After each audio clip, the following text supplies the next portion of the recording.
Hello everyone. So let us begin today with the comprehensive English course. You know that this is going to be a skill-based course based on the 4 language skills, that is listening, speaking, reading and writing. So we are going to begin with the basic level of the listening skill, and now we will go on to see the first PowerPoint of the first module. Why are we beginning with the listening skill? You will soon come to know why it comes first. First, let us try and understand how do we learn a language.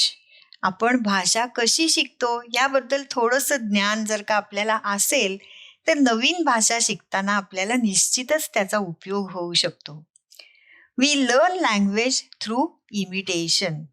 आपण कुणाचं तरी अनुकरण करतो आणि त्याच्यातून आपण भाषा शिकतो. We listen to people speaking around us and we try to copy them, imitate them. आपल्या आजूबाजूला लोक जे बोलत असतात ते आपण लक्षपूर्वक ऐकतो आणि आपण त्याचं अनुकरण करतो. अशा पद्धतीने आपण भाषा शिकतो. Now whatever we hear is our input. आपण जे काय ऐकतो ते इनपुट असं आपण त्याला म्हणतो. ते कुठेतरी आपल्या मेंदूमध्ये त्याची नोंद होत असते.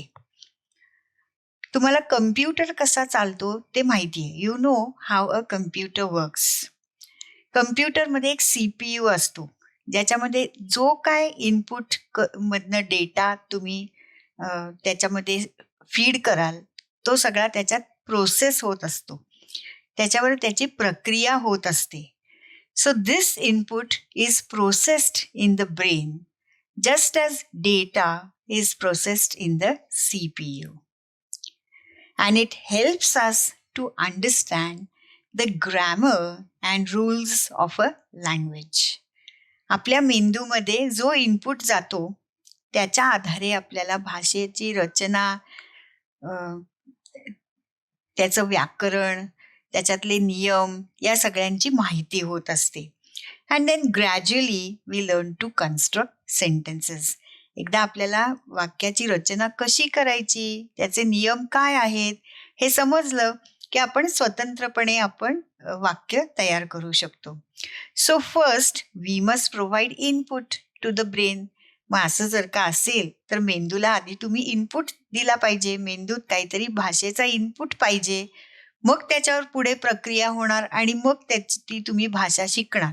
मग ही तुमची फर्स्ट लँग्वेज म्हणजे मदर टंग असू दे किंवा ही तुमची सेकंड लँग्वेज किंवा वेगळी परकीय भाषा असू दे. Whatever language you learn, every language is learned in a similar way. This is the natural way of learning a language. Now from where do we get this input? आता हे input मेंदूला कुठून मिळतो बरं? This can be done by listening to the language. आपण भाषा जर ऐकली तर त्या श्रवणातनं, त्या ऐकण्यातनं आपल्याला हा भाषेचा इनपुट मिळणार आहे. This is how we learn our first language or mother tongue. आपली मातृभाषा किंवा पहिली भाषा आपण अशाच पद्धतीने शिकतो. आपण त्या भाषेचं श्रवण करतो. श्रवणातनं आपल्याला इनपुट मिळत असतो आणि त्याच्या आधारे, त्या इनपुटच्या आधारे आपल्याला त्या भाषेचं व्याकरण कळतं आणि त्याचे नियम कळतात. आणि म्हणून पहिल्यांदा श्रवण झालं पाहिजे. That is why listening comes first. कारण always remember that language is primarily spoken. त्याचा जो स्पोकन मोड आहे तो जास्ती महत्वाचा आहे. त्यामुळे ऐकणं आणि संभाषण करणं, बोलणं ही जी 2 कौशल्य आहेत ही जास्ती महत्वाची आहेत. Listening and speaking are more important because language is primarily spoken. कितीतरी लोक असे जन्माला येतात आणि कधीच लिहायला वाचायला शिकत नाहीत तरी त्यांचं काही अडत नाही. कारण देवानी जी आपल्याला लँग्वेजची गिफ्ट दिलेली आहे, the gift that God has given us is the ability to use oral language for communication. Listening आणि स्पीकिंग हे देवानी दिलेलं आहे. रीडिंग आणि रायटिंग हे माणसानी निर्माण केलेलं आहे, तयार केलेलं आहे. कारण लिसनिंग आणि स्पीकिंगला काही मर्यादा आहेत. Listening and speaking have certain limits. In order to overcome those limits, man has created the two advanced skills that are reading and writing, while listening and speaking are the basic skills. So, this is the correct order, LSRW. Listening, followed by speaking, followed by reading, and then writing. So this is how we acquire the mother tongue.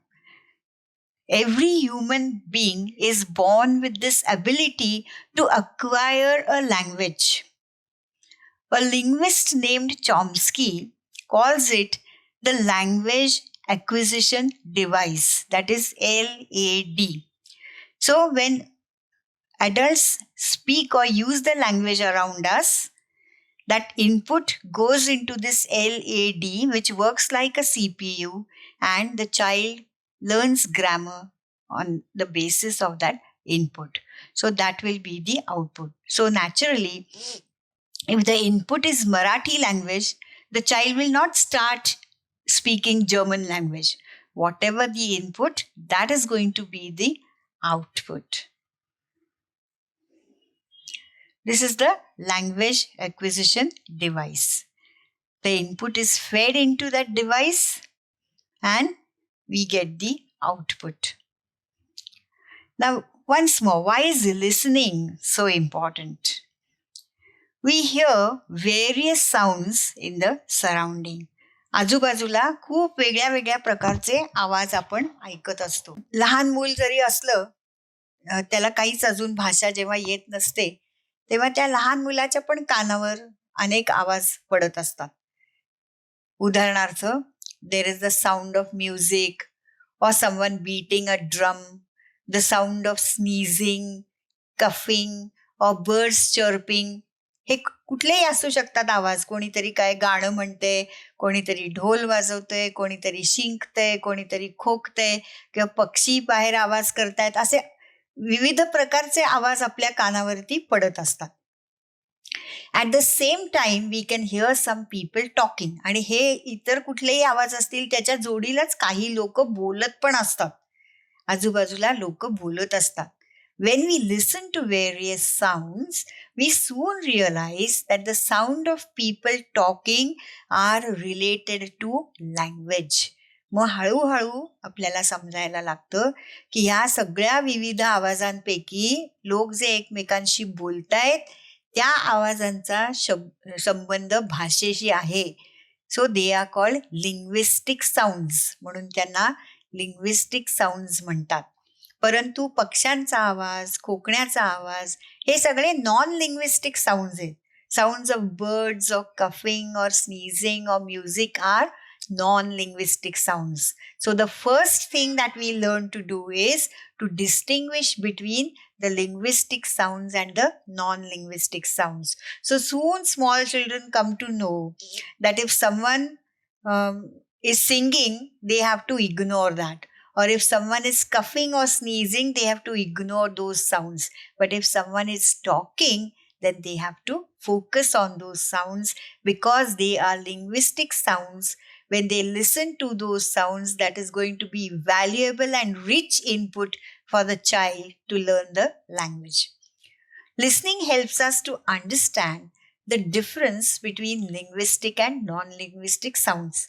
So why is listening important? Because through listening, we can learn the difference between linguistic sounds and non-linguistic sounds.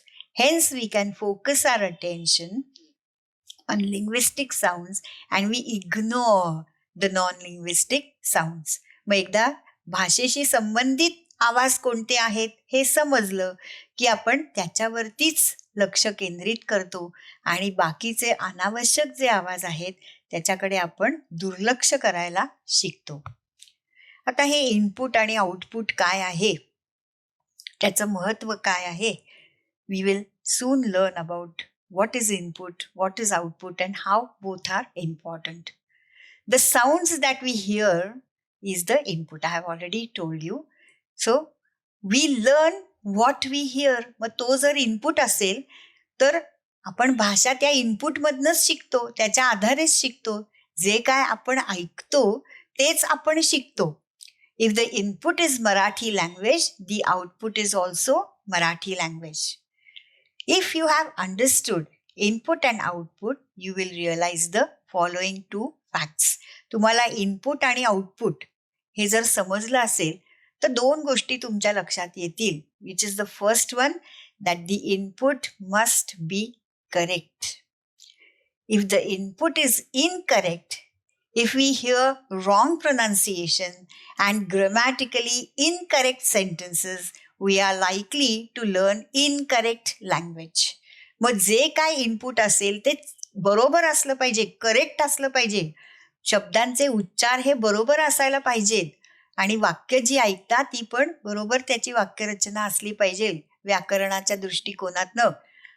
तर जे काय output असेल ते पण correct असेल. तुम्ही जर incorrect input दिलं स्वतःला तर तसंच कधी कधी असं होतं की शिक्षक जसे शिकवतात तसंच मुलं शिकतात. मग शिकणाऱ्यांना आपण दोष देऊ शकत नाही. जे त्यांनी ऐकलेलं असतं तेच ते शिकतात. The input must be standard and of good quality. चांगलं इनपुट पाहिजे, स्टँडर्ड भाषा पाहिजे. जी भाषा, जशी भाषा तुम्ही ऐकता तीच तुमचा आउटपुट असणार आहे. म्हणून तुमच्या लक्षात कधी आलंय का की children living in slum areas use many bad words, but it is not their fault. It is their regular input, so it is their output. झोपडपट्टीत राहणारी जी मुलं असतात ते खूप शिव्या, सारखं प्रत्येक वाक्य शिवीने सुरू करतात. आता त्यांचा बिचाऱ्यांचा काय दोष? रेग्युलरली सातत्याने त्यांच्या कानावर तोच इनपुट जर का पडतो तर तेच त्याचं आउटपुट असतं. आणि म्हणून आपण काळजी घेतली पाहिजे नवीन भाषा शिकताना की तुमचा जो इनपुट आहे तो स्टँडर्ड असला पाहिजे, चांगला असला पाहिजे, करेक्ट असला पाहिजे, रिच असला पाहिजे. तर तुम्ही जी भाषा नंतर प्रोड्यूस कराल ती पण चांगली आणि करेक्ट असेल. आणि हे सगळं लिसनिंगपासून होतं आणि म्हणून लिसनिंग आधी येतं आणि लिसनिंग एवढं महत्वाचं आहे. When you learn a new language, see that you select quality input and correct input. And all this input comes through listening. Hence, listening is a skill and it is an important skill. So, listen. Unless you listen, you will not be able to learn a language. तुम्ही जेवढं श्रवण कराल भाषेचं तेवढं जास्ती तुम्ही भाषा शिकू शकाल. Because language learning begins with listening. Listening is the first skill. Listening is the basic skill. Listening is an important skill. So train your ears for listening.